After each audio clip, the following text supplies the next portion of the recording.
السلام عليكم ورحمة الله.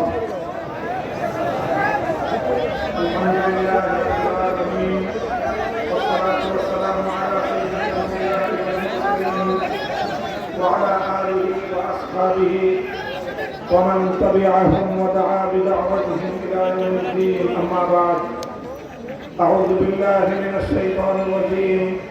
بسم الله الرحمن الرحيم. ولا تحسبن الله غافلا عما يعمل الظالمون.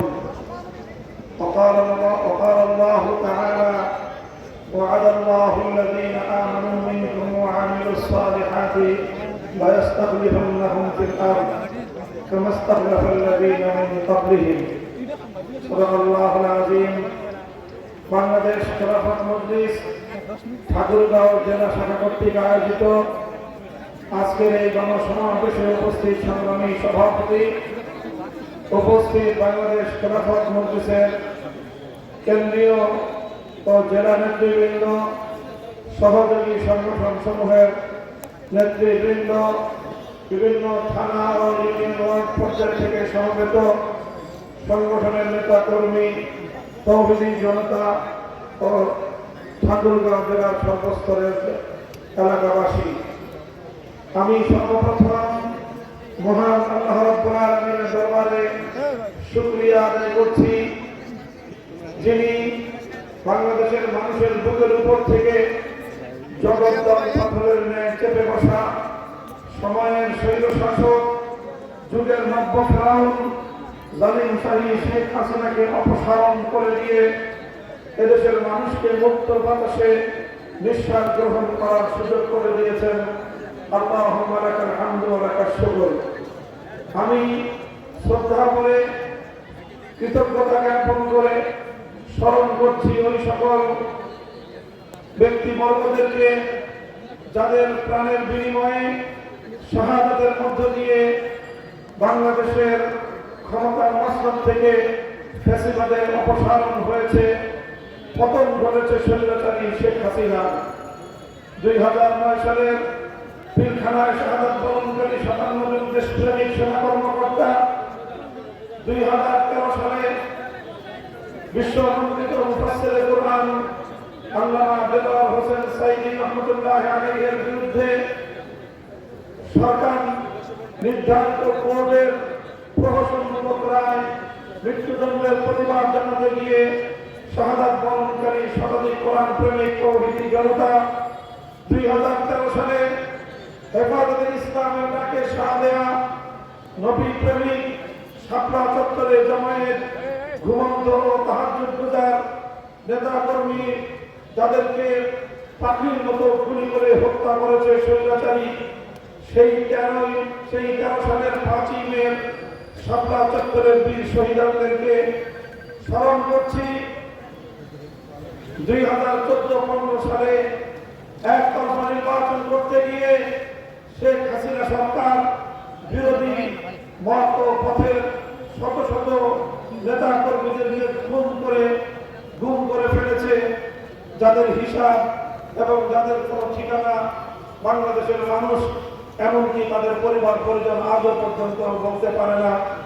2021 সালে বাংলাদেশের স্বাধীনতার সুবর্ণ জয়ন্তী উদযাপনকালে দেশের মানুষের সেন্টিমেন্টের বিরুদ্ধে ভারতের গুজরাটের কসাই, মুসলমানদের খুনি নরঘাতক নরেন্দ্র মোদীকে আমন্ত্রণ জানিয়ে যখন বাংলাদেশের স্বাধীনতার অনুষ্ঠানকে কলঙ্কিত করার পায়তারা চালিয়েছিল, তার বিরুদ্ধে শান্তিপূর্ণ প্রতিবাদ জানাতে গিয়ে শাহাদাত বরণ করেছেন হেফাজতে ইসলাম বাংলাদেশের 25-30 জন কর্মী।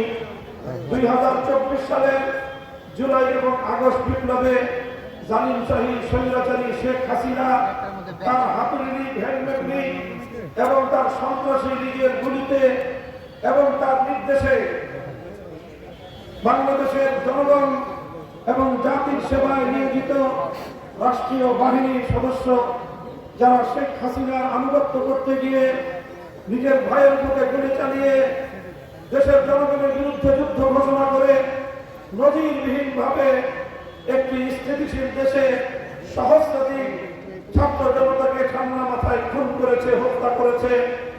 সকল শহীদদের শাহাদাত কবুলের জন্য আল্লাহর দরবারে দোয়া করছি এবং তাদের রূহের মাগফিরাত কামনা করে তাদের এই আত্মত্যাগ, তাদের এই কোরবানির প্রতি জাতির পক্ষ থেকে শ্রদ্ধা নিবেদন করে বলছি, তাদের এই আত্মত্যাগকে বাংলাদেশের মানুষ কোনোদিন ভুলবে না।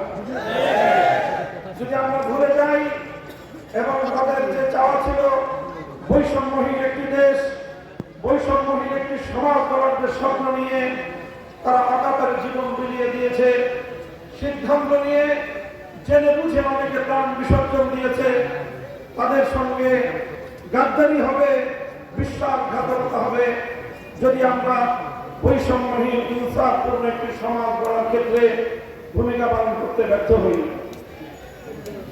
সংগ্রামী সাথী ও বন্ধুগণ, আজ বাংলাদেশ মুক্ত হয়েছে, স্বাধীন হয়েছে। ফ্যাসিবাদ এবং জালিমের হাত থেকে বাংলাদেশের মানুষ মুক্তি এবং বিস্তার লাভ করেছে। এক্ষেত্রে এই পর্যায়ে যে কথাটি আমি বারবার বলছি সেটি হলো, স্বাধীনতা অর্জন করা যত কঠিন, স্বাধীনতা রক্ষা করা তার চেয়েও বেশি কঠিন। স্বাধীনতা রক্ষা করতে যদি আমরা ব্যর্থ হই, হাজারো ভাইয়ের রক্ত বৃথা যাবে। স্বাধীনতা রক্ষা করতে যদি আমরা ব্যর্থ হই, হাজারো মায়ের অশ্রু বৃথা যাবে।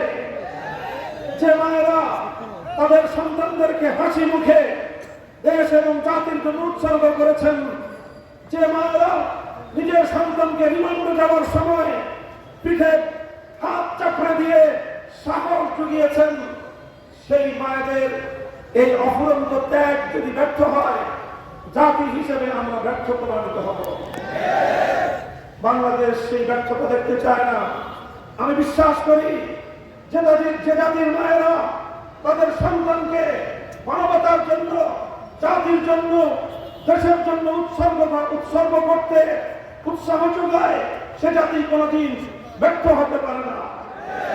যে জাতির মায়েরা নিজেদের সন্তানদেরকে রাজপথে জালিমের বিরুদ্ধে লড়াই করার জন্য প্রেরণা যোগায়, সে জাতি কোনদিন ব্যর্থ হতে পারে না। ইনশাআল্লাহ বাংলাদেশ ব্যর্থ হবে না। বাংলাদেশকে যারা ব্যর্থ করতে চেয়েছিল তারাই ব্যর্থ এবং নাকাম হয়ে যাবে। সংগ্রামী সাথী বন্ধুগণ, তবে অতীতের তিক্ত অভিজ্ঞতা স্মরণ করিয়ে দিতে চাই, যেন আগামী দিন আর আমাদেরকে এই ধরনের কোন তিক্ত অভিজ্ঞতার সম্মুখীন হতে না হয়। বাংলাদেশ 1971 সালের 16 ডিসেম্বর তার স্বাধীনতার নিয়ে একটি স্বাধীন জাতিসত্তার রূপ নিয়ে বিশ্ব দরবারে আবির্ভূত হয়েছিল। 1971 সালের 16 ডিসেম্বর যেই বাংলাদেশ আমরা অর্জন করেছি, যে জাতিসত্তার উন্নয়ন ঘটেছিল, তার পিছনে ছিল আমাদের দীর্ঘ সংগ্রামের ইতিহাস, আধিপত্যবাদের বিরুদ্ধে লড়াইয়ের ইতিহাস, সাম্রাজ্যবাদী শক্তির বিরুদ্ধে লড়াইয়ের ইতিহাস। আমরা এই বাংলাদেশ গঠন করার পিছনে তিনটি আধিপত্যবাদী শক্তির বিরুদ্ধে লড়াই করে বিজয় অর্জন করে তবেই বাংলাদেশ পেয়েছি আমরা। আমাদের প্রথম লড়াই ছিল ব্রিটিশ বেনিয়ার সাম্রাজ্যবাদী শক্তির বিরুদ্ধে।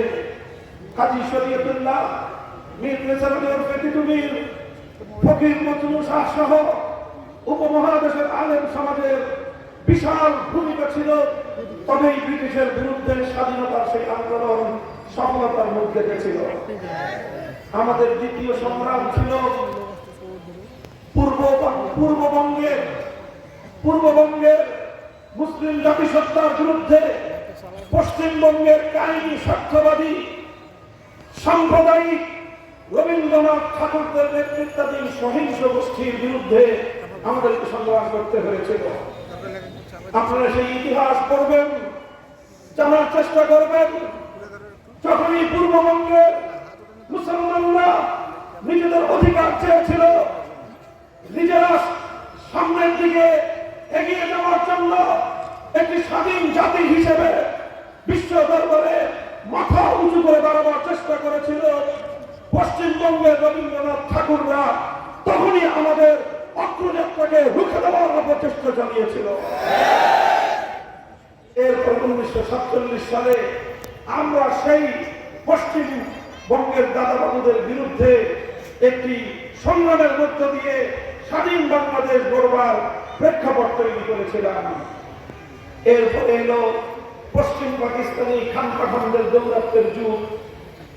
47 সাল থেকে 71 সাল দীর্ঘ 24 বছর আমরা তাদেরকে বলেছিলাম, আমরা পূর্ব পাকিস্তান, তোমরা পশ্চিম পাকিস্তান, আমরা তোমাদের ভাই, তোমরা আমাদের ভাই, ভাই ভাই মিলে চেষ্টা করে তুলব।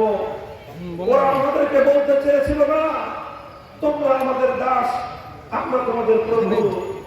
আমরা বলে পেয়েছিলাম মজলুম জননেতা মাওলানা আব্দুল হামিদ খানের ভাষায়, তোমরা যদি আমাদের প্রভুর শাস্তে চাও তাহলে তোমাদেরকে আমরা সালাম বলে দেব। আমরা আজও বলতে চাই আমাদের প্রভু একজন, আরশের উপর থাকেন। জমিনে আমাদের বন্ধু থাকতে পারে, কোনো প্রভু থাকতে পারে না। কোন শক্তি যদি আধিপত্যবাদ দিয়ে, বেশি শক্তি দিয়ে আমাদের উপর প্রভুত্ব ফলাবার চেষ্টা করে, চোখ উপড়ে ফেলবো আমরা।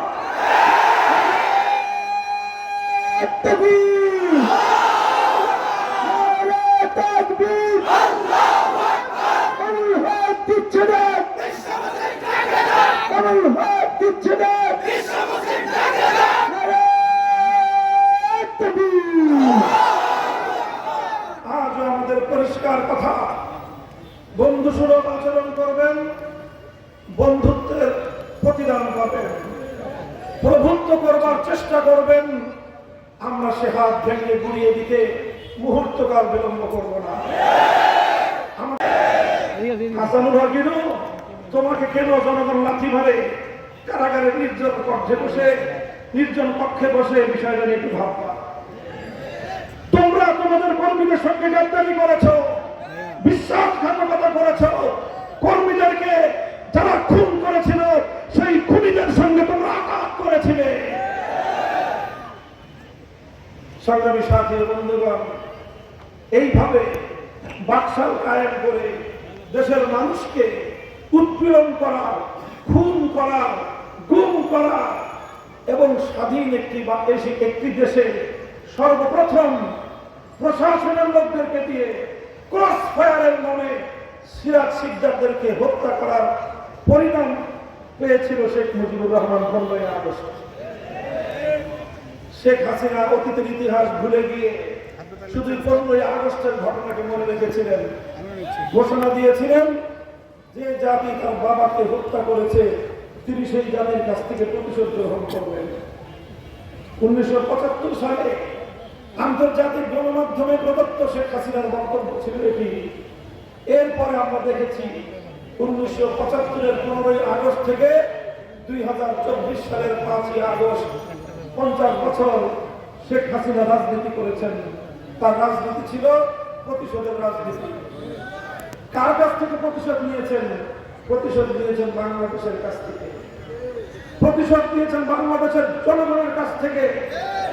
তার বড় আক্ষেপ ছিল শুধু দেশের জনগণ না, সে প্রতিশোধ নিয়েছে আওয়ামী লীগের বিরুদ্ধে। একটু চিন্তা করে দেখবেন শেখ হাসিনা সেই বক্তব্যগুলো আজও বিভিন্ন গণমাধ্যম, সামাজিক যোগাযোগ মাধ্যমে সংরক্ষিত আছে।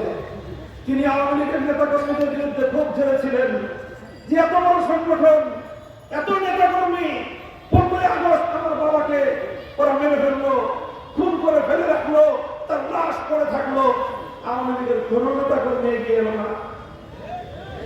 তার ক্ষোভ ছিল আওয়ামী লীগের বিরুদ্ধে। আওয়ামী লীগের দেখায় ছাড়ছে শেখ হাসিনা যে 75 আগস্টে তোরা শেখ মুজিবের পাশে দাঁড়াস নাই, তোদেরকে কিভাবে সাহায্য করতে হয় আমি শেখ হাসিনা দেখাই।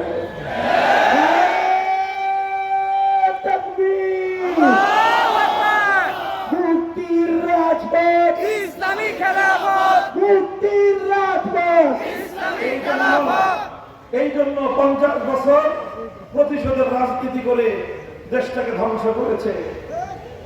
এই দেশের প্রধানমন্ত্রী হওয়া শেখ হাসিনার উদ্দেশ্য ছিল না, তার উদ্দেশ্য ছিল তিলকওয়ালী মুখ্যমন্ত্রী হওয়া। শেখ হাসিনার রাজনীতি ছিল তিলকওয়ালী মুখ্যমন্ত্রী হওয়া। তিনি বাংলাদেশের বুকের উপর দিয়ে বাংলাদেশের স্বার্থকে জলাঞ্জলি দিয়ে আরেকটি দেশকে দিয়ে দেন, কারণ তিনি এই দেশের উন্নতি চান নাই। এই দেশটাকে অঙ্গরাজ্যে পরিণত করার রাজনীতি ছিল শেখ হাসিনা। আর এই আওয়ামী লীগের কাছ থেকে তিনি চূড়ান্ত প্রতিশোধটা নিয়ে গেছেন।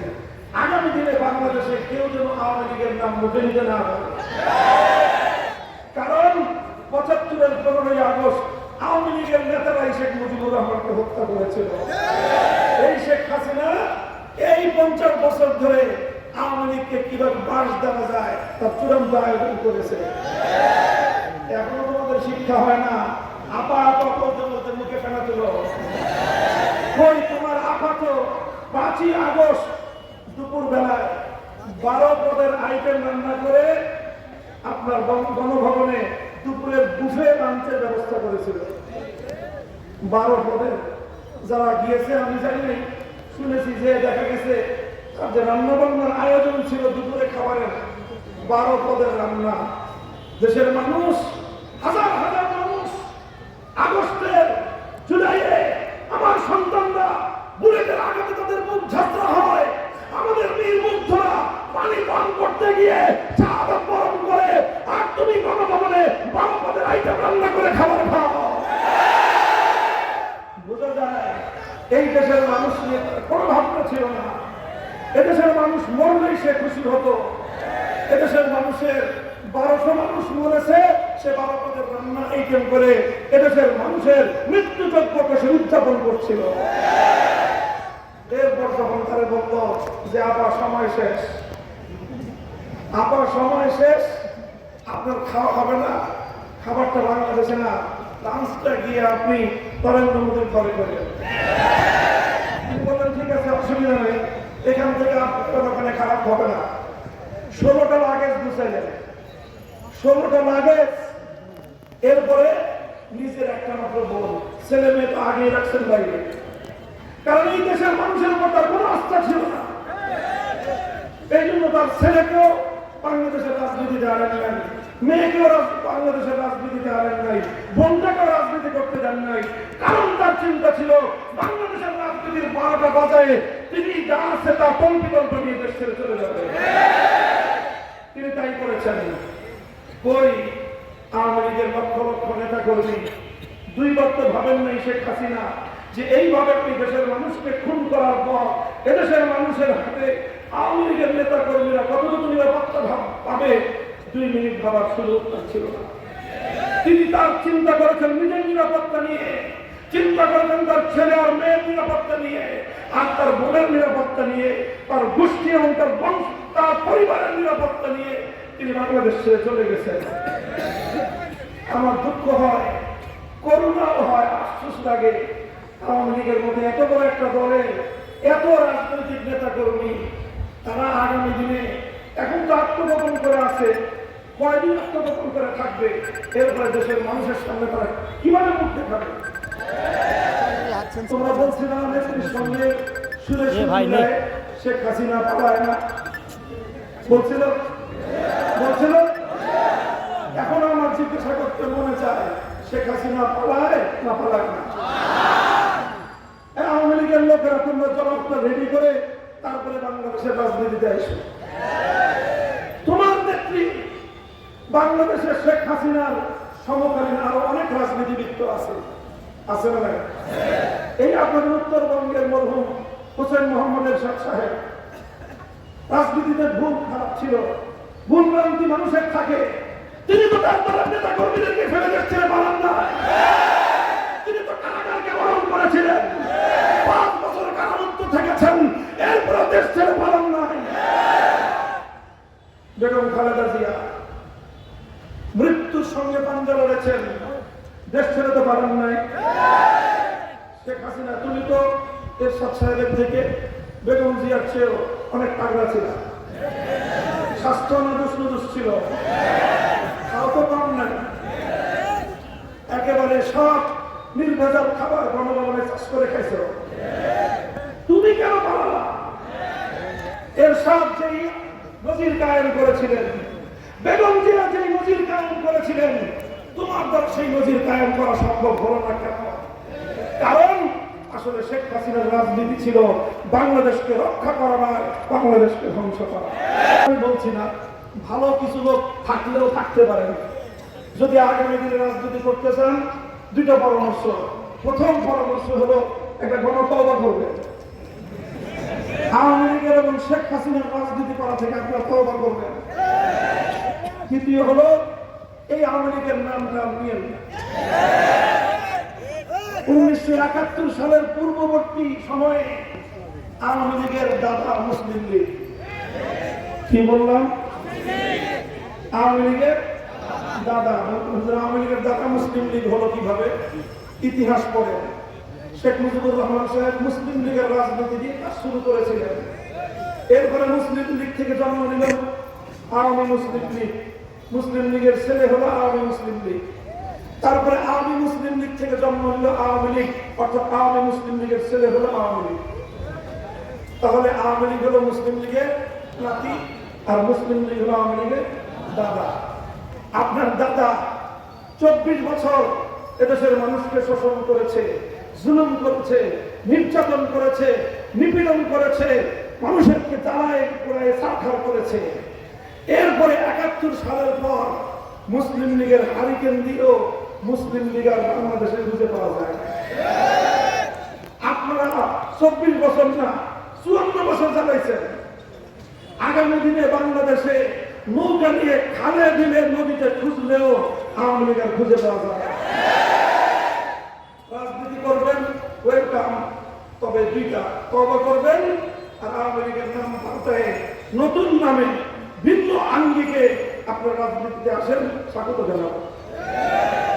তবে আপনাদের একটা শাস্তি হওয়া দরকার যে এই ধরনের একটা মানসিক বৈকল্যের শিকার, প্রতিশোধ পরায়ণ, ইতিহাসের জঘন্যতম নমরুদ ফেরাউনের উত্তরাধিকারী শেখ হাসিনার মতো একটা সাইকো রোগীকে বাংলাদেশের জনগণের কাঁধের উপর আপনারা স্থাপন করে রেখেছিলেন। আল্লাহ পাক আপনাদেরকে হেদায়েত দান করুন। আর আপনারা যেখানে আছে ওখানে আল্লাহ তার হেদায়েত দান করুন। হাজার সহস্রাধিক মানুষের রক্তের দাগ তার হাতে লেগে আছে। শুধু এই এক বিপ্লবে 2013 সালে শতাধিক হেফাজতের নিরীহ নিরপরাধ আলেম সমাজের রক্ত তার হাতে লেগে আছে। 57 জন দেশপ্রেমিক সেনা কর্মকর্তা, মুক্তিযুদ্ধ এতজন সেনা কর্মকর্তা হত্যা নিহত হয় না। 57 জন সেনা কর্মকর্তাকে একদিনে আপনি হত্যা করেছেন। সংগ্রামী সাথী বন্ধুগণ, শেখ হাসিনার নাম অনেক লম্বা, এই আলোচনা দীর্ঘায়িত করতে চাই না। শেখ হাসিনার রাজনীতির আরেকটা দর্শন ছিল বিভাজনের রাজনীতি। বিভাজনের রাজনীতি তিনি তার কথা না শুনলে যে কাউকে রাজাকারের ট্যাগ দিয়ে দিতেন। মানে রাজাকার উৎপাদনের একটা অটোমেটিক মেশিন পাইছিলেন, আরেকটা মুক্তিযুদ্ধ উৎপাদনের মেশিন। শেখ হাসিনার দালালি করলে 75 সালে জন্ম নিয়েও মুক্তিযোদ্ধা। কারণ শেখ হাসিনা দালালি করতে পেরেছেন। আল্লাহ নবীকে গালি দিল মুরতাদ ব্লগার রাজীব হায়দার, বাস শেখ হাসিনার অটোমেটিক মেশিনে রাজীব হায়দার হয়ে গেল দ্বিতীয় প্রজন্মের প্রথম মুক্তিযোদ্ধা। নবীজিকে গালি দিছে, শেখ হাসিনা তাকে মুক্তিযোদ্ধা বানিয়ে দিল। এরপরে এদেশের 4 কোটি ছাত্র জনতা শেখ হাসিনা বৈষম্যমূলক নির্দেশনা মানে নাই।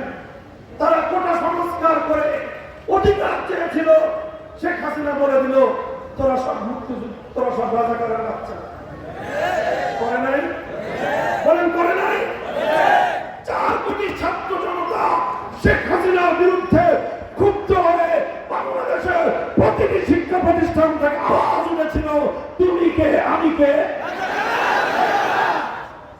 এটাই ছিল শেখ হাসিনার বিরুদ্ধে সবচেয়ে বড় হাতিয়ার। সেটা হলো সমস্ত বিভক্তি বিভাজন ভুলে গিয়ে এদেশের 4 কোটি ছাত্র জনতা তারা স্কুল কলেজ ইউনিভার্সিটি আলিয়া মাদ্রাসা কওমি মাদ্রাসা সকল ভেদাভেদ ভুলে গিয়ে দেশের পক্ষে ফ্যাসিবাদের বিরুদ্ধে শেখ হাসিনার বিরুদ্ধে অভূতপূর্ব ঐক্য গড়ে তুলেছিল। ঐক্য বাংলাদেশের প্রাণ শক্তি, ঐক্যই হলো বাংলাদেশের স্বাধীনতার শক্তি। আগামী দিনে এই ঐক্যটা রক্ষা করতে হবে। ঐক্য রক্ষা করতে হবে। এত তাড়াতাড়ি শেখ হাসিনা প্রেতাত্মাদের কাছ থেকে নিজেদেরকে নিরাপদ ভাবলে চলবে না। শেখ হাসিনা সীমান্তের অপর প্রান্তে গুড়গুড় গুড়গুড় করতেছে। খালি সে সীমান্তের ওই পারে ঘুরে তা না, সীমান্তের এই পারেও শেখ হাসিনার দোসররা বিভিন্ন জায়গায় বসে আছে। সময় পেলেই তারা আবার ছবল মারবে, সুযোগ পেলেই তারা আবার ছবল মারবে।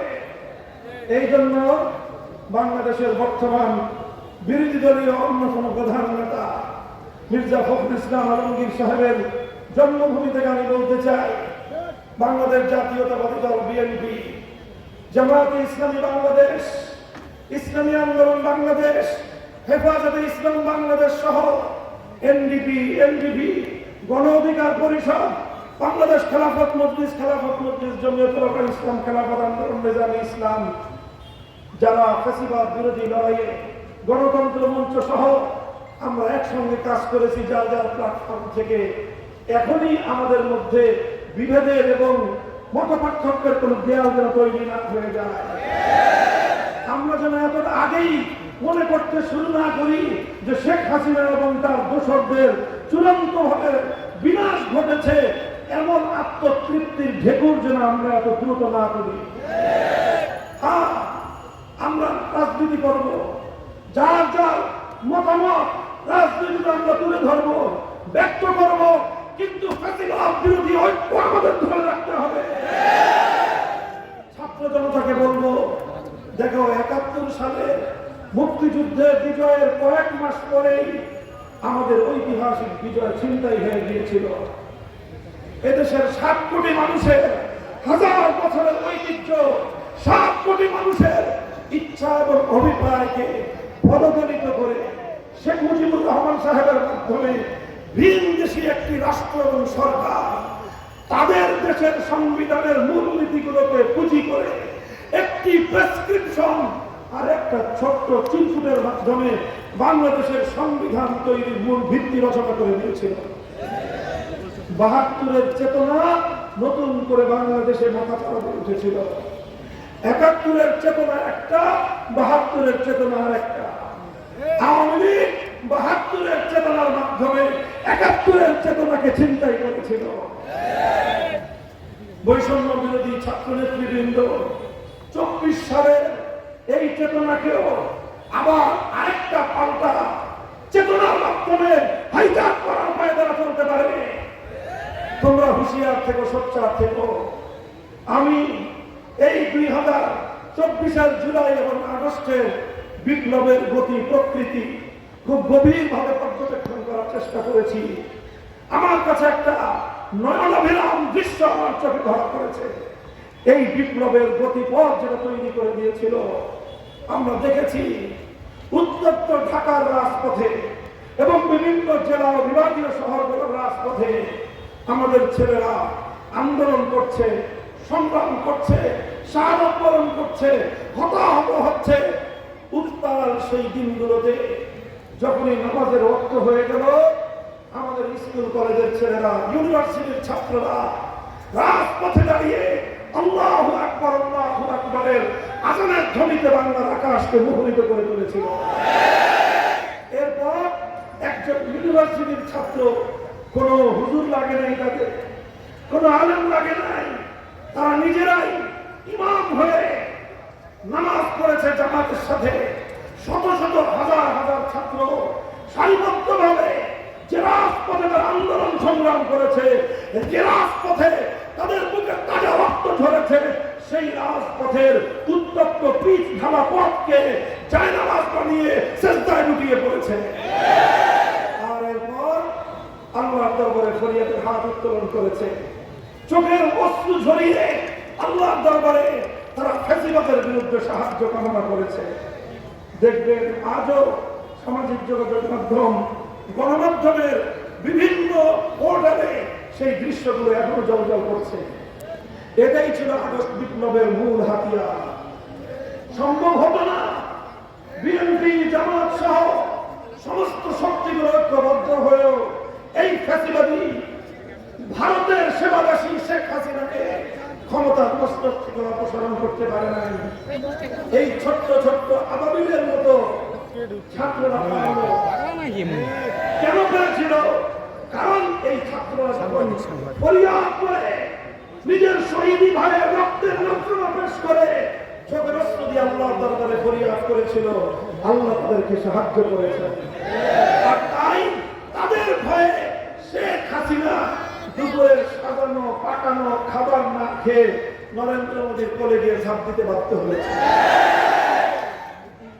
এই হলো বিপ্লব, আর এই হলো বিপ্লবের গতি প্রকৃতি। খবরদার বাংলাদেশের এই আগস্টের বিপ্লবকে ইসলাম বিরোধী ধারায় প্রচারিত করবার চালিয়ে দেওয়ার চেষ্টা করা হলে রক্ত দিয়ে আমরা মুখে দাঁড়াবো। আজান হচ্ছে, একটু আজান তো হয়ে যাবে। চেতনা সেন্টিমেন্টের প্রতি সকলকে যথাযথ শ্রদ্ধা বজায় রাখা। যদি সেটা সম্ভব না হয়, সম্প্রীতির বাংলাদেশ সংখ্যাগুরু মুসলমানদের ধর্মীয় চেতনাকে মর্যাদা দেওয়ার পাশাপাশি সকল সংখ্যালঘু নির্যাতনের যেই ঘটনাগুলো সংঘটিত হয় এর আসল রূপ হলো, প্রকৃত ঘটনা হলো শেখ হাসিনা এবং তার সাম্প্রদায়িক অপশক্তি রাতের অন্ধকারে সংখ্যালঘুদেরকে কালনাগিনী হয়ে ছবল মারত, দিনের বেলায় প্রায় আবার ওঝা হয়ে ঝাড়তে আসত। নাটক নাটক নাটক। এই নাটকের গলা কুশীলভরা যদি ঘুরে দাঁড়াতে না পারে, ইনশাআল্লাহ বাংলাদেশে আর কোনদিন কোন সংখ্যালঘু নিপীড়নের ঘটনা ঘটবে না। হেফাজতে ইসলাম সহ এদেশের ইসলামপন্থীরা সংখ্যালঘুদের প্রতিটি স্থাপনা, প্রত্যেকটি অধিকারকে নিরাপত্তা দেওয়ার জন্য আইন শৃঙ্খলা রক্ষাকারী বাহিনী প্রশাসনের সাথে কাঁধে কাঁধ মিলিয়ে অতীতের মতোই ভূমিকা পালন করে যাবে। বাংলাদেশের সাম্প্রদায়িক সংঘাতের কোন স্থান না। কথা ঠিক না ঠিক? ইনশাআল্লাহ এভাবেই আমরা আমাদের এই সংগ্রামকে অব্যাহত চালিয়ে যাব যতদিন পর্যন্ত আমরা চূড়ান্ত গন্তব্যে পৌঁছতে না পারবো, ততদিন আমাদের সংগ্রাম চলবে ইনশাআল্লাহ। বলবেন আমাদের চূড়ান্ত গন্তব্য কি? আমাদের চূড়ান্ত গন্তব্য হলো ইনসাফপূর্ণ একটি সমাজ কায়েম করা, যেই সমাজে থাকবে না কোনো বৈষম্য, যেই সমাজে থাকবে না কোনো ভেদাভেদ, যেই সমাজে থাকবে না অনাহারের আত্মহাত, যেই সমাজে থাকবে না নিপীড়িত মানুষের বঞ্চনার কোনো হাহাকার, যেই সমাজে থাকবে না মানুষের উপর মানুষের প্রভুত্বের কোনো শৃঙ্খল। সেই সমাজ করা সম্ভব কোনো তন্ত্রমন্ত্র দিয়ে নয়, মানব রচিত কোনো তন্ত্রমন্ত্র দিয়ে নয়। সেই পূর্ণাঙ্গ ইনসাফ ভিত্তিক সমাজ গড়তে হলে একটাই ব্যবস্থা, সেটা হলো আল্লাহর জমিনে আল্লাহ প্রদত্ত রাজনৈতিক বন্দোবস্ত কায়েম করতে হবে। আল্লাহ পাক যে রাজনৈতিক বন্দোবস্ত দিয়েছেন সেটা হলো আল্লাহর প্রতিনিধিত্বের রাজনীতি, অর্থাৎ খেলাফতের রাজনীতি। আসুন আমরা একটা স্লোগান তুলব, ধর্ম বর্ণ ভিন্ন মত বলেন, ধর্ম বর্ণ ভিন্ন মত সবার জন্য খেলাফত। খেলাফত শুধু মুসলমানদের জন্য নয়, খেলাফত ব্যবস্থা হিন্দুদের জন্য কল্যাণকর। খেলাফত ব্যবস্থা বৌদ্ধ খ্রিস্টান সহ সকল ধর্মাবলম্বীদের জন্য বৈষম্যহীন সাম্যের সমাজ কায়েম করবার অঙ্গীকার। তাই বাংলাদেশ খেলাফত মজলিস আপনাদেরকে আহ্বান জানাচ্ছে, আসুন আমাদের হাতে হাত রাখুন, টেকনাফ থেকে তেঁতুলিয়া আমরা একটা খেলাফতের আন্দোলন সংগ্রাম গড়ে তুলি। ইনশাআল্লাহ এই বাংলাদেশের চূড়ান্ত বিজয় যেদিন আল্লাহর দিনের বিজয় আসবে, সেদিন পূর্ণাঙ্গ ইনসাফ কায়েম হবে ইনশাআল্লাহ। আপনারা সেই সংগ্রামে আমাদের মিছিলে শামিল হতে প্রস্তুত থাকবেন তো ইনশাআল্লাহ? আল্লাহ পাক আপনাদের সকলকে তৌফিক দান করুন। ইনশাআল্লাহ দেখা হবে আবার সংগ্রামের উত্তাল ময়দানে, কথা হবে স্লোগানে স্লোগানে। নাসরুল্লাহ ওয়া ফাতহুন করিম। বাংলাদেশ জিন্দাবাদ, বাংলাদেশ খেলাফত মজলিস জিন্দাবাদ। وآخر دعوانا الحمد لله رب العالمين والسلام عليكم ورحمة الله.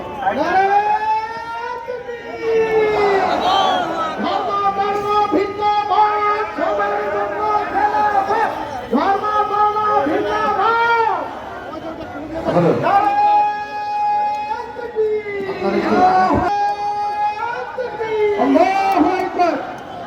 সম্মানিত তৌহিদি জনতা, হুজুর স্টেজ থেকে নামছেন, আমরা সবাই রাস্তা করে দেব। কেউ রাস্তায় কাড়াকাড়ি করবো না মুসাফার জন্য, হুজুরকে আমরা কষ্ট দেব না। আর আলহামদুলিল্লাহ স্বেচ্ছাকর্মী যারা আছেন, স্বেচ্ছাসেবক, আপনারা সবাই আপনারা সাউন্ড সিস্টেমের দিকে আসতেছেন, সাউন্ড সিস্টেমের সমস্যা হবে, একটু সাইড হন। সাউন্ড সিস্টেমের জায়গা থেকে সাইড হন একটু। চারপাশে ভাই একটু আগের সঙ্গে